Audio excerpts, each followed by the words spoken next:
كيف دخلت، كيف كرة تشواميني دخلت ولفت وفاتت جول، وكأنه هدف روبرتو كارلوس وكأنه أهداف روبرتو كارلوس. الشوالي قال لك يتغير مسارها من المدافعين، من مدافعين مايوركا. لا هي الكرة لحالها عملت كده. هي ألف مبروك جماهير ريال مدريد، تقريبا بنسبة 95% حسموا لقب الدوري بعد انتصارهم على مايوركا.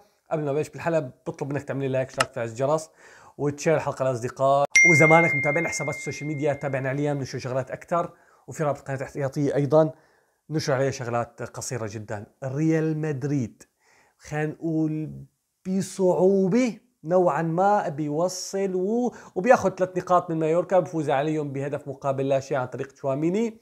هاي المباراة تقريبا خلينا نقول انه كارلو انشيلوتي، او خلينا نبلش بموضوع كتير شفتوا بداية التشكيلي. ليش هيك التشكيلي؟ ليش ما نزل أردا جولير؟ ليش ما موجود فلان وما موجود فلان وكذا امور؟ لازم المدريد يعرف انه كارلو انشيلوتي قولا واحدا من خلال التشكيلي عم يفكر في مباراة مانشستر سيتي. بعض التغريدات لك عم يفكر مباراة مانشستر سيتي، بينزل بيلغهام ولا اي مدرب بالعالم، ولا حتى الان نزل تشكيلة برشلونة موجود كوبارسي ضمن الاسماء، موجود تير شتيجن.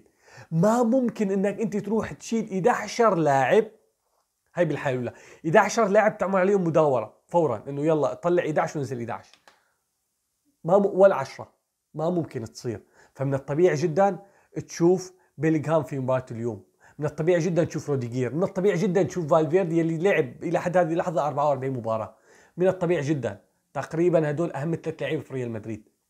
جاي لنحكي على كل واحد على حداه. اللهم صل على سيدنا محمد. بالاضافه جماهير ريال مدريد لازم تعرف انه مباراة اليوم حسمت لهم الدوري بنسبة كتير كبيرة. تخيلوا معي لو خسران الريال في مباراة اليوم، ولا سمح الله متعثر وخارج من دوري ابطال اوروبا في مباراة السيتي، دخل في دوامة واصطدم في برشلونة المتألق بالفترة الأخيرة في الكلاسيكو يوم الأحد، ممكن الخطورة بتجي، عملية شك تدخل. فممتاز جدا من كارلو انشيلوتي هاي الاسماء، على الرغم من الشوط الاول كان سيء، وهي طبيعي جدا تشارك هاي الاسماء، لانه ما كان ممكن يهدر اليوم نقاط، وما بتعرف شو بصير، شو المجهول. فمثل ما بقول مثل عصفور باليد احسن من 10 على الشجره. انت الدوري اقرب، دوري حسم الدوري بالنسبه لريال مدريد اقرب من الوصول الى نصف نهائي دوري ابطال اوروبا. هذا المنطق يتكلم، هون المنطق يتكلم. حيكون في حلقه حنحكي فيها عن حظوظ ريال مدريد في العبور للدور نصف النهائي ان شاء الله نهارين.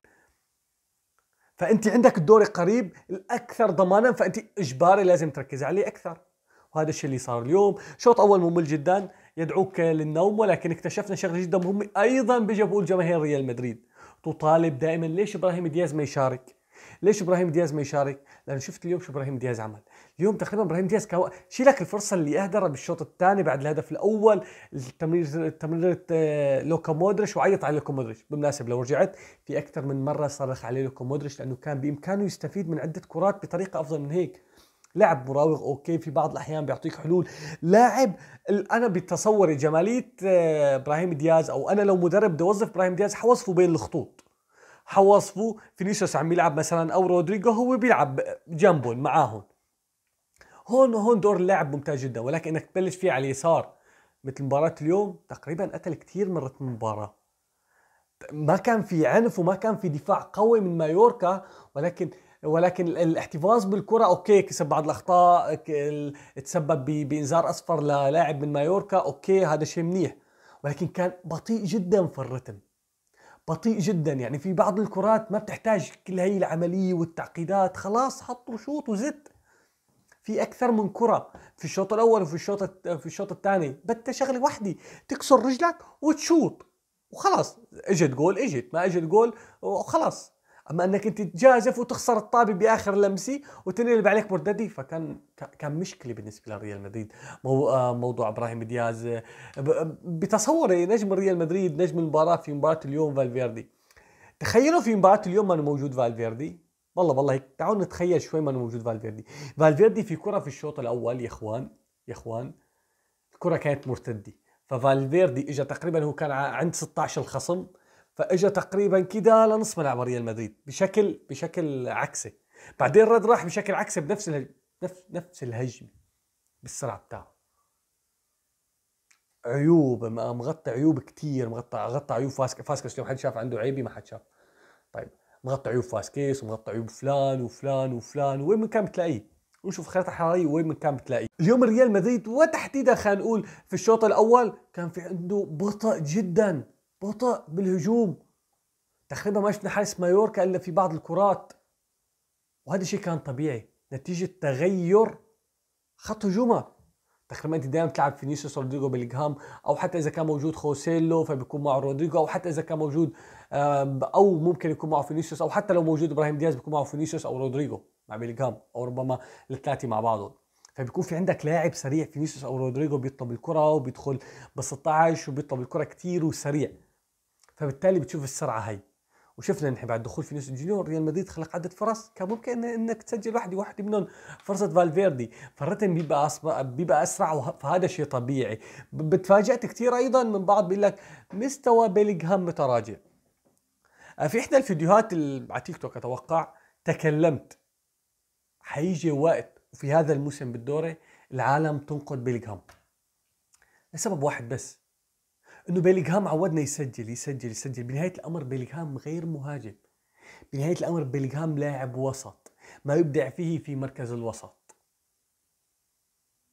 اوكي عنده 16 جول عدلوه طبيعي جدا يتعدلوه، لانه هو في نهايه الامر لاعب وسط. وتوقعت هذا الهجوم الشرس والله يا رجال، والله توقعت هذا الهجوم الشرس.